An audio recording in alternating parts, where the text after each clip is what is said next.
Thanks, Martin. And there's a handout that goes with my paper. So this is my version of multimedia, is that I have a handout with some text printed on it for you. So what is a literary problem? Proust, Beckett, Deleuze. This time, then once more, I think. Then perhaps a last time. Then I think it'll be over with that world, too. Premonition of the last but one, but one. All grows dim. A little more and you'll grow blind. It's in the head. You go dumb as well and sounds fade. The threshold scarcely crossed. That's how it is. Thus begins the second paragraph of Beckett's Malloy. In French, these were the first words of the novel Beckett composed, in fact, as we know from the manuscripts. They announce Malloy as one of a series, a next to last. Malloy emerges from a world, one likewise heading to its end. And as another well-known novel begins, Longtemps je me suis couché de bonne heure, these lines of Beckett's decorate the entrance to his work like the entrance to a dream, marking the threshold between waking and sleep, where sights blur and sounds grow faint. My paper today intends to pose the question of literary genesis, and I'll do so with the help of Samuel Beckett's Malloy, as well as his writing on Proust. Now, this isn't the whole of the question, what is literature? But it is certainly a good place to go wrong. For how we understand the integrity of a work depends intimately on where we think literature comes from, and what kind of relation we understand it to maintain with its causes. Is a notion of causation, in fact, completely inappropriate here? Is the very idea of a work only possible on the basis of the work's extraction from history, psychology, or everyday language use? Must the originality of a work be thought only in terms of its break with the literary tradition? Must its autonomy be purchased by means of a negation of all the conditions that gave rise to it? I will address these questions by means of Beckett and Proust's writings, but before I do, let me say a few words about how the concept of genesis has become a real stumbling block for literary studies. Fundamentally, this stumbling block is the legacy of Kantian aesthetics in literary theory. With the rupture Kant introduced between being and knowledge, and with the freedom he preserved for the moral subject, Kant bequeathed to a study of the beautiful the irreconcilability of two orders of production. On the one hand, the order of nature, whose products obey the laws of cause and effect, and on the other, the order of freedom, where rational subjects act through a capacity for choice that grounds its actions in reason. The more sophisticated theories of literature tend to dwell in this contradiction between causality and freedom. But the majority seem to demand a choice. Either literature is produced by the causal vectors of, say, a social or literary history, or it is essentially determined by its autonomy and spontaneity, by the fact that it sets itself apart from any heterogeneous causes. These two alternatives, these two entrenched ways of thinking about the ontology of literary production, appear to cover the entire field. The first posits that the cause of a work is an idea, an intention, or socio-historical reality that will be reflected in the work once the work has been made. For this view, it doesn't matter if the cause of the work is an idea or an empirical reality. The point is that a cause is thought to exist, and the work, its effect, is assumed to resemble its causes. This approach understands causation as a kind of preformism, a term from the history of biology describing the idea that organisms develop from fully formed miniature versions of themselves. Now, the opposed view suspects that the truly new cannot be articulated in advance of its creation, that the possibility of a work of art cannot and does not precede its reality the way a sketch precedes an oil painting. Consider Maurice Blanchot in L'Espace littéraire, who asserts that the work is born, quote, when the work ceases in some way to have been made, to refer back to someone who made it, but gathers all the essence of the work in the fact that now there is a work, a beginning and initial decision, this moment which cancels the author, end quote. In this view, an essential negativity characterizes literature, a freedom from all of the intentional, programmable, or deterministic structures that belong to the objective world. The work is without parentage. This approach sees only creation ex nihilo. This choice between preformism or spontaneous creation is a false choice, I would argue, between the being and nothingness of causation, between the causes that must either be located in the realm of the full plenitude of being, or else declared wholly absent from the world as it is, so that only a negative power can be responsible for the event of artistic invention. Faced with the conceptual blockage of this either-or, I would propose a rethinking of the notion of causation itself. One set of resources we have for doing so lies in Gilles Deleuze's work, rather in a certain version of Deleuze, one that acknowledges his ongoing engagement with questions of structure and structuralism, and with the constitutive role of the unconscious in thinking the genesis of the new. The role of structure in the genesis of the new comes to the fore in Deleuze's concept of the problem. The problem or the problematic neither belongs to the plenitude of being, nor can be identified with a negativity or lack in being. Problems, rather, have their own modality. Deleuze laments the dubious alternative we have received from the history of philosophy with respect to being and non-being, in lieu of which he pursues a different course. Like Heidegger, he affirms the ontological status of questions or problems, and speaks of the being of the problematic. Most fully elaborated in Difference and Repetition and Logic of Sense, Deleuze's positive conception of problems is indebted to the French epistemological tradition, and in particular to Henri Bergson's engagement with metaphysics and the history and philosophy of science. Against a positivist history of ready-made concepts, Bergson draws our attention to the way problems themselves are posed. He argues, quote, stating the problem is not simply uncovering, it is inventing.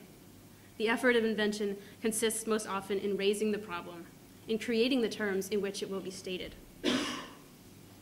Likewise, in place of the priority normally placed on solutions and answers, Deleuze affirms a problematic register in which solutions acquire meaning and orientation. We are led to believe that problems are given ready-made, Deleuze writes, and that they disappear in the responses of the solution. We are led to believe that the activity of thinking begins only with the search for solutions. Instead, he argues, in problems lie the very genesis of the act of thinking.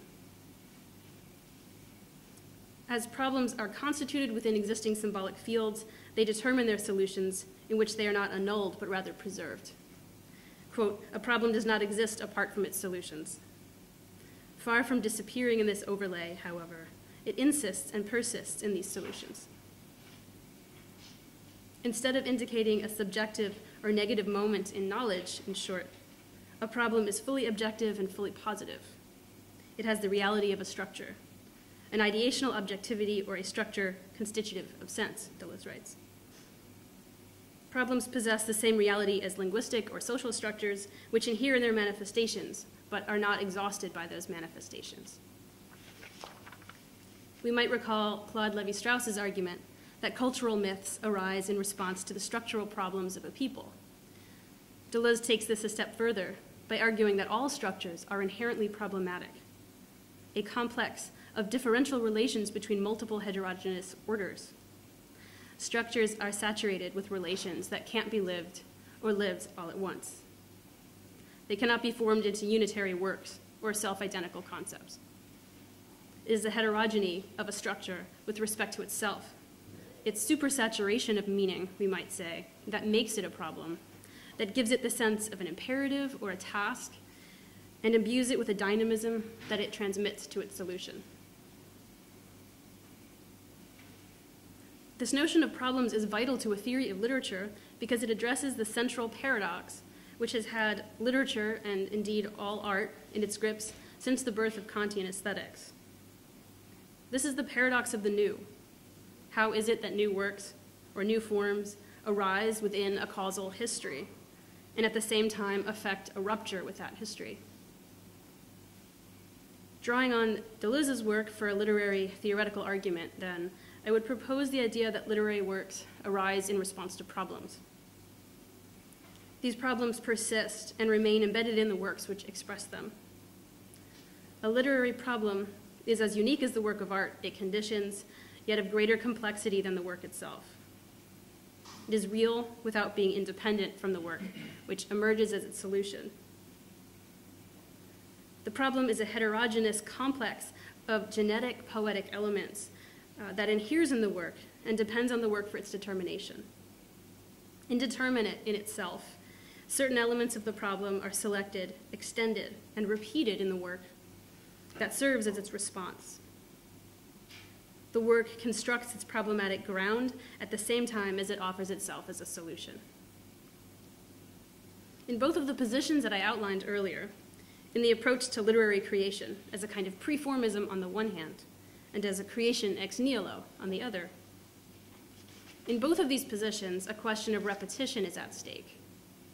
In fact, both share an impoverished view of repetition, where repetition can only be a repetition of the same, and is denied any productive power in itself. But if we reject these positions in favor of a notion of literature originating in problems, that is, in favor of a problematic genesis of literary works, which reveals the transformations effected within already existing symbolic fields, then we may discover resources for thinking beyond the opposition that controls the question of literary creation. The conversation between Proust and Beckett, I think, might give us some insight into how literary problems work.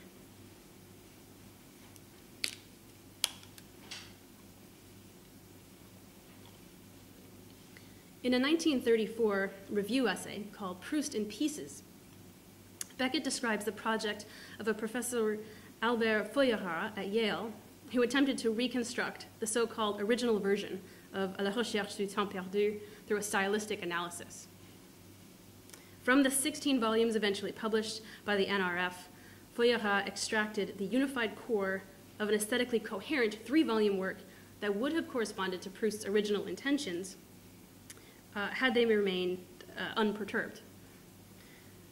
Beckett remarks, somewhat contemptuously, that the professor found Proust's style in the extant work too full of dissonances and incompatibilities, and hence he sought to restore, quote, the uniformity, homogeneity, and cohesion of Proust's 1913 vision. Proust in Pieces, the title of Beckett's review, turns out to be unsettlingly ambiguous. Which Proust is in pieces, after all? Is it the sprawling 16-volume work available to the public, responsible for having pulled apart the unity of Proust's vision? Or is it Feuerat's reconstructed version, the result of a bizarre dismantling process? Questions of genesis are thus intimately related to those of totalization, homogenization, and cohesion of a finished work. Feuerat's stated goal, which Beckett seizes upon in his review, is the revelation of a different Proust than the one we've imagined. Of Beckett's own work on Proust, we might say the same. It reveals a different Proust from the one we think we know. Beckett's critical essay on Proust was published only a few years earlier in 1931, 16 years before he began Malloy. Like Feuerat, Beckett seemed to construct another Proust at the heart of Proust, a sort of ship in a bottle, or one of those Celtic souls that Proust wrote of, imprisoned in inanimate objects until they are discovered by loved ones and set free from their containers.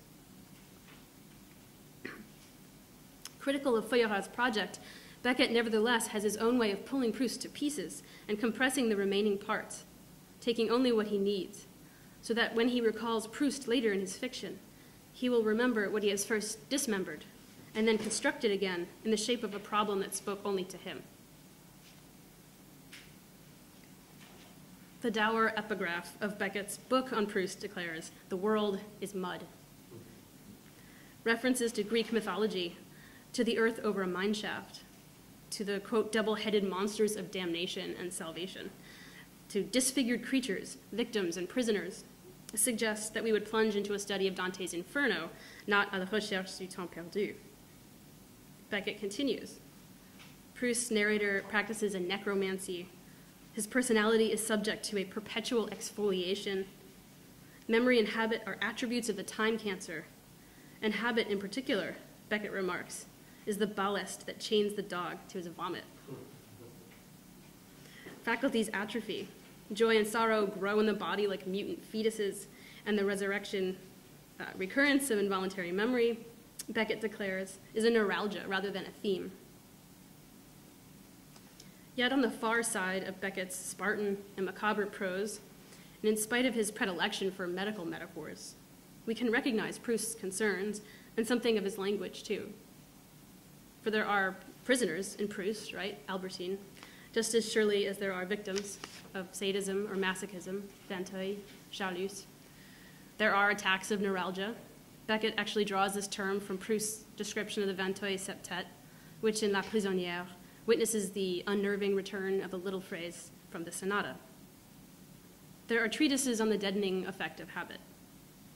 Even the distortions of age make a ghoulish appearance in Proust's Bal de Tête episode, in Le Temps Retrouvé, where longtime acquaintances appear to be wearing masks over the faces of their younger selves. In short, Proust's work becomes strange in Beckett's hands, but it is a strangeness that draws something forth, a transformation that makes visible a tendency that was already latent within it. Perhaps in disrupting a certain anesthetizing effect of Proust's prose, Beckett gives Proust over to us in a new way. In so doing, he also constellates a literary problematic field from the pieces of Proust that he selects. These pieces exist in Proust, they aren't Beckett's creations, but they will be reanimated and repurposed in a new way, in a new context. If Beckett's essay seems like it would be useful to a study of literary influence, more conventionally understood, that is, to a study of influence that goes only in one direction, I will argue in what follows that what Beckett reveals is the extent to which Proust is already committed to a Beckettian vision. Just as the double-headed Janus is the symbol of Proustian logic for Beckett, so does a literary problem face in two directions and promise both forward and backward-looking transformations. One section from La Recherche, to which Beckett devotes a particular attention, calling it, quote, perhaps the greatest passage that Proust ever wrote, is titled The Intermittencies of the Heart. This was also the title Proust first gave to his novel in 1913, suggesting that something of the genesis of his own project may perhaps be glimpsed here. The passage in question, an extended sequence from Sodome et Gomorrhe, deals with the mourning and recollection of the narrator's grandmother, and it features one of 11 instances of involuntary memory in La Recherche that Beckett actually lists. This is a list, incidentally, that he takes wholesale from another critic without citation. The passage begins with Proust's narrator returning to Balbec after his grandmother's death a year earlier.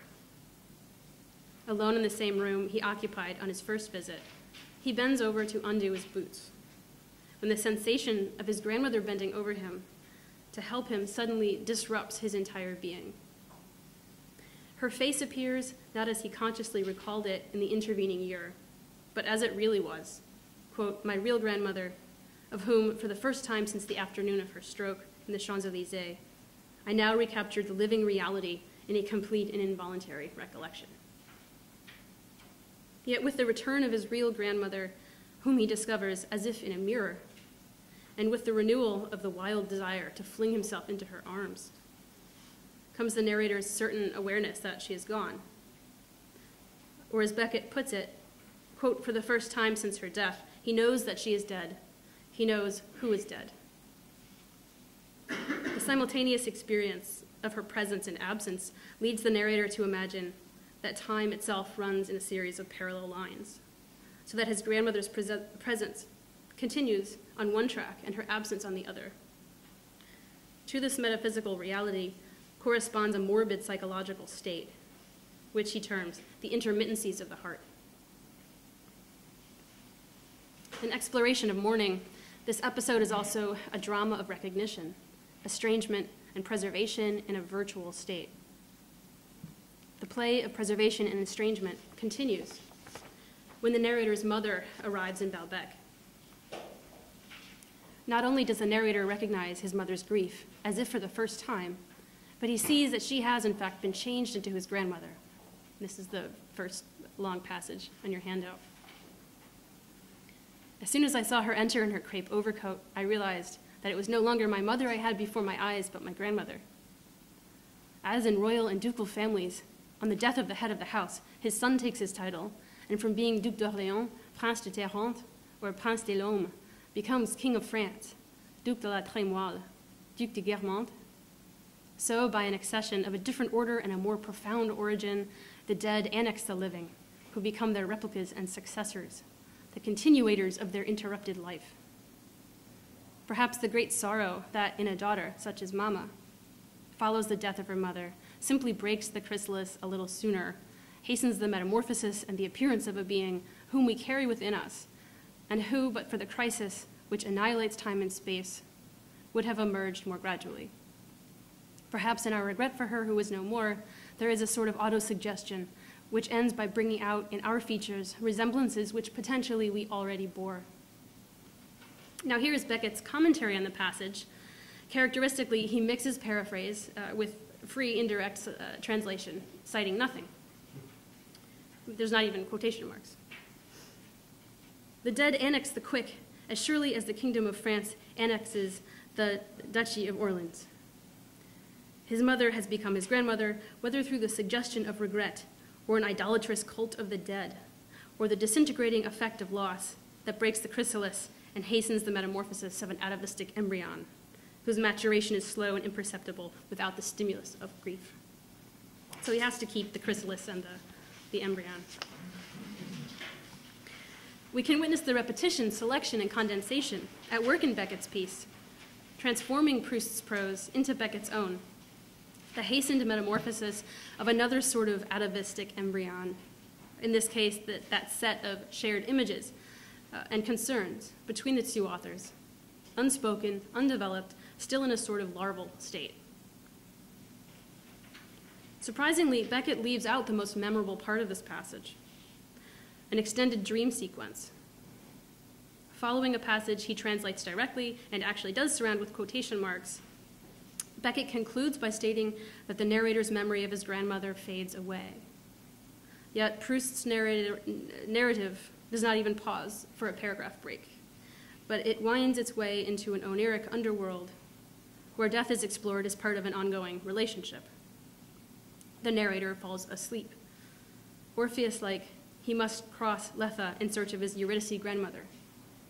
Quote, I sought in vain for my grandmother's form when I had entered beneath the somber portals. Yet I knew that if she did exist still, if with a diminished vitality, as pale as that of memory, suddenly my breath failed me. I felt my heart turn to stone. I had just remembered that for weeks on end I had forgotten to write my grandmother. What must she be thinking of me? Oh God, I said to myself, how wretched she must be in that little room where they have taken her. No bigger than what one would give to an old servant, where she's all alone with the nurse they have put there to look after her, from which she cannot stir, for she's still slightly paralyzed and has always refused to get up. She must think I've forgotten her now that she's dead. How lonely she must be feeling, how deserted. The little room in the dream, to which the narrator has cruelly forgotten to send his letters, is of course a phantasmagoric image of his grandmother's crypt. Uncannily, it also recalls the narrator's boyhood room in Cambrai, where, seized by a similar dread and a similar separation anxiety, the narrator was sent to bed without a kiss from his mother. We might remember that in his narration of those events, the narrator likened his room to a crypt, with the exit sealed. He saw his bed transformed into a tomb and his nightshirt into a shroud. The spell was only broken once he conjured his mother's presence by writing her a letter. Similarly, the lonely grandmother in the dream finds some comfort when she is told the narrator is going to write a book. It is noteworthy Beckett skips this dream, and not only because of its significance for La Recherche. 9 months after the Proust essay was published, Beckett abandoned his post as a university lecturer, and with it his aspirations to a career in criticism. He committed fully to another mode of writing.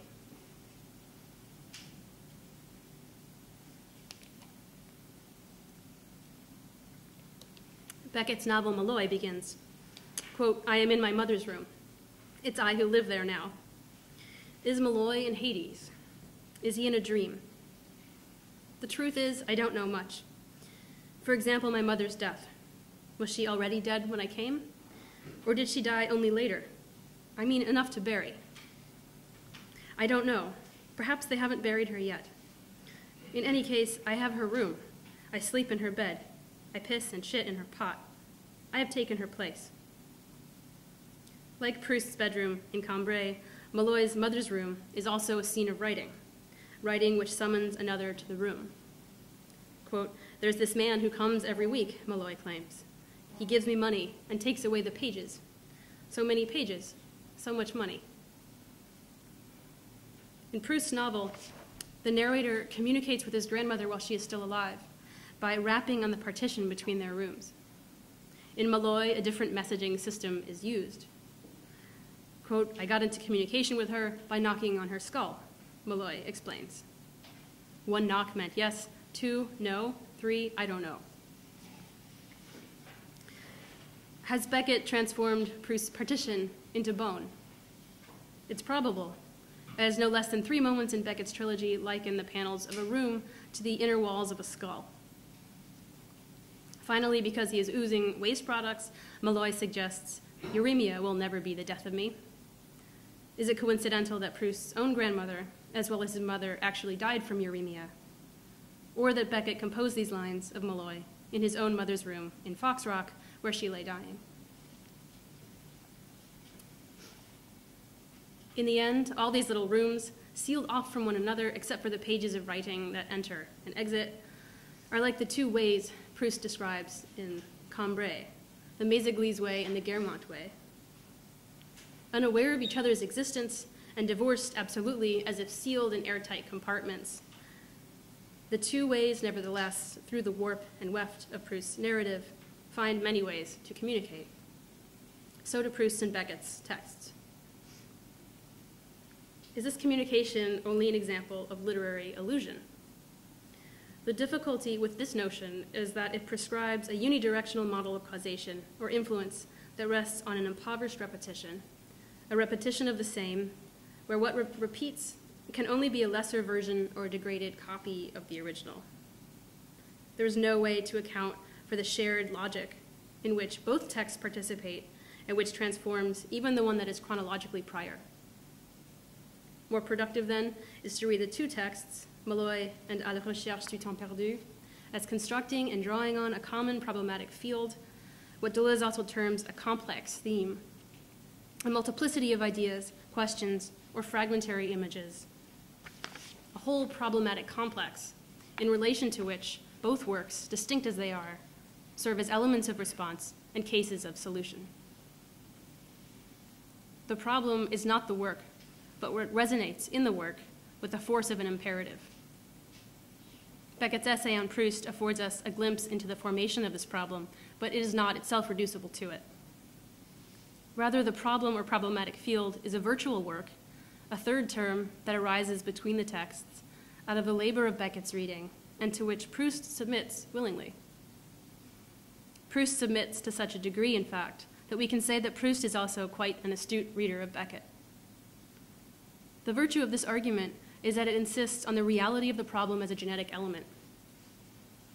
This genetic element is not nothing, but neither is it reducible to the solution or work to which it gives rise. In Deleuze's terms, which are taken from Proust incidentally, describing the persistence of the past in the present, problems are, quote, real without being actual, ideal without being abstract. Now, the virtue of Proust on this particular point is that he shows us that reading entails a certain deciphering, a cryptanalysis, perhaps, of what comes back, of what resonates, comes back transformed, or comes back as it never was. The narrator's dream of his grandmother's crypt is a reading of the bedroom in Cambrai, but the bedroom in Cambrai is already a reading of the grandmother's crypt, because Proust's book is a hieroglyph-producing machine, as Deleuze calls it, a machine that reads itself. Reading is always an act of reading the problems imminent to oneself, Proust writes, a groping around in that inner book of unknown symbols, which, without a master key, we read and reread as an act of creation. Thanks.